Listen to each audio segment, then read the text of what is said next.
There is only one thing more dangerous than Sosuke Aizen, an Aizen who already knows the future. So what happens when the smartest villain in Bleach gets to play the game twice? Before we answer that, we need to go back to the end of the original manga, because Aizen never actually dies. He's stripped of his iconic Kyoka Suigetsu, he loses the hollow powers the Hogyoku gave him, and he's thrown into the deepest, darkest level of Muken. It's heavily implied he remains there for tens of thousands of years, alone in complete darkness, slowly regenerating his immortal body. But there's one detail almost everyone overlooks. The Hogyoku never actually left him. Sure, it rejected Aizen as its master, but it never separated from him. Even after his defeat, it remained permanently fused to his soul. By that point, the Hogyoku had become part of Aizen's spiritual anatomy. So picture this. Eventually, after countless agonizing millennia in total isolation, his body finally gives out. His soul enters the reincarnation cycle, just like every other soul in the Bleach universe. But the Hogyoku does what it has always done best. It responds to deep human desire. As Aizen is dragged through the crushing spiritual pressure of the Dangai, it protects the only thing that truly matters, his memories. So when he finally opens his eyes in the human world again, he remembers everything. But that's only half the story. There is no random new power. There is no ridiculous cheat code. This is simply a power we've already seen, doing exactly what it has always been capable of doing. Because Aizen remembers everything, yet he comes back with nothing. No Reiatsu, no Kyoka Suigetsu, no overwhelming power. Because in Bleach, Reiryoku naturally grows with age. So imagine having the mind of the greatest strategist in Soul Society history, trapped inside the body of a newborn child that can't even hold its own head up for the very first time in his entire life. Sosuke Aizen is completely helpless. He can't speak, he can't walk, he can't manipulate anyone. After all, babies have absolutely no leverage. So imagine the man who spent centuries manipulating captains, faking his own death, and orchestrating one of Soul Society's greatest betrayals, now lying in a crib, internally screaming while ordinary human parents burp him over their shoulder. They have absolutely no idea. They're raising the same man who once brought Soul Society to its knees. His terrifying Reiatsu is gone. His overwhelming presence is gone. And for the first time in his entire life, Aizen isn't the one in control.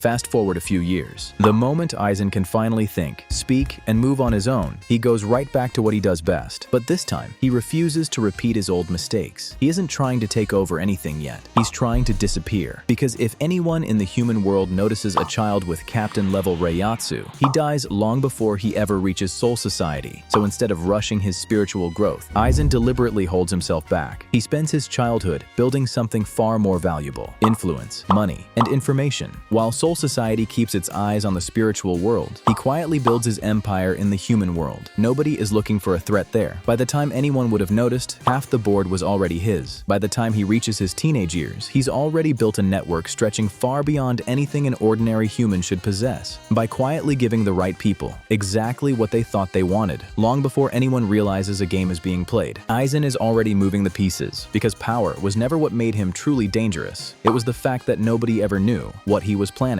So instead of chasing strength, he rebuilds the one weapon he trusts more than any Zanpakuto: information. Only then does he begin rebuilding his Reiatsu. By his late teens, he's secretly running underground experiments on stray hollows and spiritually aware humans, not to repeat his hollowification research, but to accelerate the natural growth of his own soul. Because waiting was never part of the plan, not when he already knew exactly what he was capable of becoming. The experiments leave abandoned buildings empty, and hollows begin disappearing without explanation. Nobody connects the dots, and that's exactly how he wants it. He isn't waiting for his power to return. He's forcing it. Using the fortune he quietly built over the years, he constructs hidden laboratories beneath Karakura Town, where he quietly resumes the research that once shook Soul Society itself. There, he captures low-level hollows, extracts their spiritual essence, and slowly develops a process that expands his own spiritual pressure far beyond what nature ever intended. He isn't creating something new. He's rebuilding everything he already spent a lifetime learning. While everyone else is worrying about school, he's quietly turning Karakura Town into the foundation of his own evolution. He creates an invisible reishi absorption field surrounding the entire area. Day after day, Karakura Town quietly feeds his growth. Without anyone noticing, they're helping the most dangerous man in Soul Society's history become stronger. He walks through crowded school halls, and people instinctively move out of his way. They don't know why. Even teachers pause before carrying on as if nothing happened. Long before anyone could ever sense sense his Reiatsu, they already felt his presence. Years pass. Eventually, Aizen reaches the one goal he has been building toward from the very beginning. When there's nothing left for the human world to offer him, he makes one final decision. He deliberately ends his own life. But every step of his plan has led to this moment. His soul crosses back into the spiritual world, exactly when he wants it to. He arrives in Soul Society as a bright, promising recruit, and not a single person suspects who he really is. For the first time since his reincarnation, Aizen finally steps through the gates of the Seireitai, wearing the same calm smile that nobody had any reason to fear yet. He confidently walks forward, expecting to find the same captains, the same hierarchy, the same political game board he once ruled from the shadows.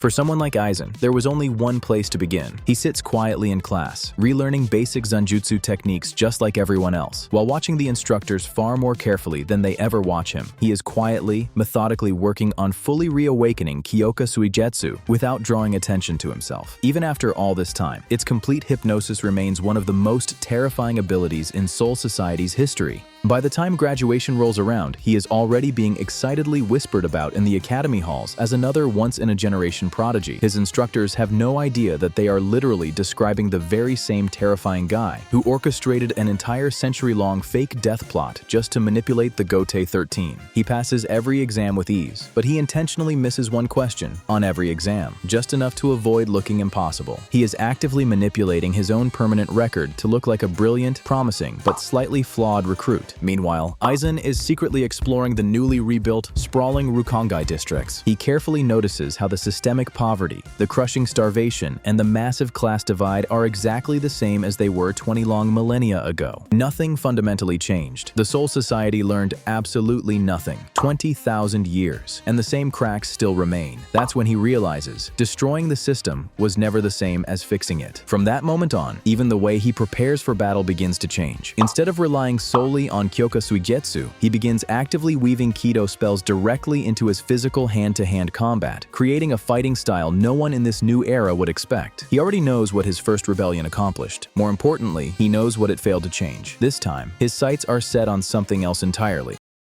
But something important happens right after this. Quick shout out to Calvin for supporting the channel. If you want to be next, comment, "I subbed." Now watch this. After their final battle, Ichigo realized something about Aizen that almost nobody else did. Underneath the god complex, the endless plotting, and every betrayal, Aizen was very lonely. His overwhelming power placed him above everyone else, until eventually, there was no one left beside him. Thousands of years of isolation didn't break him. They refined him. This Aizen doesn't return with the same god complex. He comes back colder, sharper, and far more dangerous. Instead of picking up where his first life left off, Aizen sets his sights on something else entirely. He wants to dismantle the system that made him what he is. He never wants one person to hold that much power again. He doesn't build another Arrancar army. He begins engineering bloody conflicts across multiple realms from the shadows, and every conflict serves the same purpose: to forge Shinigami capable of facing someone like him. Whenever a talented young Shinigami catches his attention, he doesn't kill them. Instead, he breaks them down mentally and physically. He exposes every flaw in their fighting style. Then he leaves them alive, with a challenge to become stronger. He secretly orchestrates hollow attacks to test the next generation before they're forced to face a real threat. He quietly begins leaking forbidden Kido to rebellious students within the academy. He leaves subtle hints in the academy library. Forbidden scrolls begin appearing where the right students will find them, and eventually, those same students find themselves in battles where forbidden Kido is the only way to survive. The entire time, they believe they discovered those powers on their own.